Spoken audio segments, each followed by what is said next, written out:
Here we have some photos of our ceremony where we celebrated 100 years of the West Wing. On the right is Father Steve Dives, the Superior, who was blessing the fire because we had a smoking ceremony with the fire also. And then on the bottom left is Brother Greg doing the reading.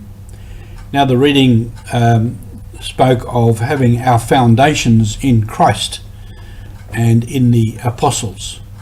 And that reflects what we were celebrating, that all those who had built this monastery, built this West Wing, all the students that went through, the brothers, the students who were professed and ordained as members of the Australian province, had their foundations in Christ, in the apostles, as well as building these physical brick foundations in concrete, and many hundreds passed through these walls over the years.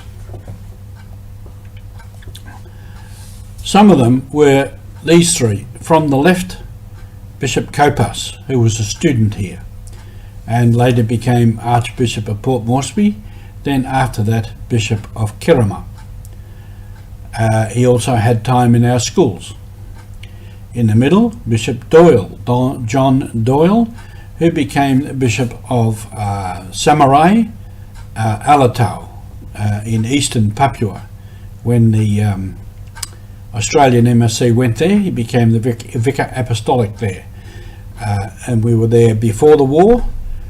Long story there, but when the Japanese were coming, the Superior at the time ordered everybody out, and then after the war they went back and found that the mission was even stronger than they were before.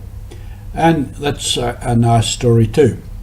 And then on the right is Bishop Verius, who didn't go through as a student, but when the ground was given to us by a donor on this hill, this sandy hill, he was coming through from Papua and he blessed the ground.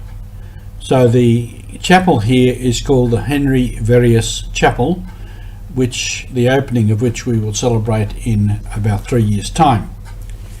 So these were men who were part of, went through the place as students, were ordained and went on to serve the Australian Church and the Papuan Church, and one of the pioneer French missionaries. The left is Father Peter Trayond, who was the father of the Australian province and the superior of the house, and spent many years here and died here. And on the he's on the left. On the right is Bishop Father Lincolns, was a visitator to the Australian province and had some influence on the province. Here we have three bishops who passed through the place and had some influence on the development of this whole monastery on the hill and the Australian province. On the left is Bishop Navarre, who was the leader of the original expedition that came out this way and established themselves at Yule Island. Then Bishop Alain de Beaumenu, who was a bishop there for 50 years and was very influential in the development of the mission and would have passed through here quite often. And then Bishop Coupé, who came here to learn English to this monastery, and he was a very well educated man, and they wanted to hold him here on staff to teach the students, but he went and became the first bishop of the area around Rabaul, New Britain, and founded the Daughters of Mary Immaculate. These were influential men, and because they were in fact in the early days the superior of all the missions in this area, they had a lot to say in what happened here in this very young and aspiring Australian province. These men here would have passed through. On the left is the photo on the left, and the man with the folded arms on the right is Father Ted Harris, who did his studies here at the monastery and was killed by the Japanese in New Britain during the war. The top right is the Brothers Retreat, Dual Island.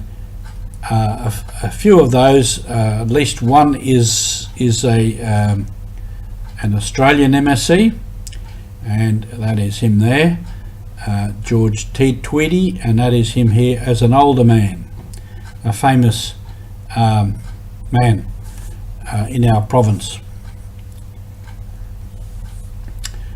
And these are more Frenchmen. On this side here, Father Paul Fastre with his flute, which he used to evangelize the people. He took their tunes in their language and wrote songs for catechetics and the Bible and teaching them. And in the other photo, the man in the middle is Father Jules Dubuis, who was a great road builder, and the one to the left of him is Father Bon, who was a famous man and a famous rider. So these were some of the men who would have passed through these walls.